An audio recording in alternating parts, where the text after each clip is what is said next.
Во третата изборна единица дефинитивно нема да се соочат Љупчо Николовски од СДСМ и Љупчо Николовски од СДПМ.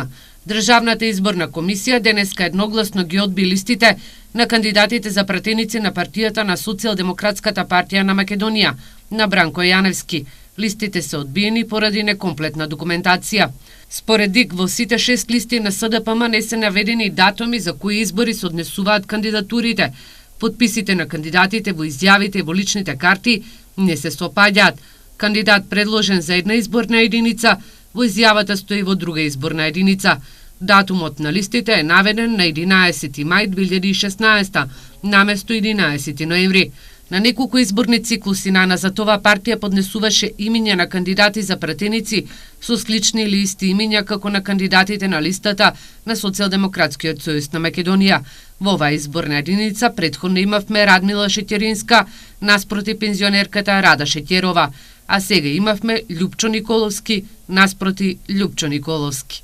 Денеска е последниот ден кога ДИК треба да се произнесе кои листи на кандидати за пратеници ќе бидат ставени на гласачкото ливче, односно ќе учествуваат на предвремените парламентарни избори.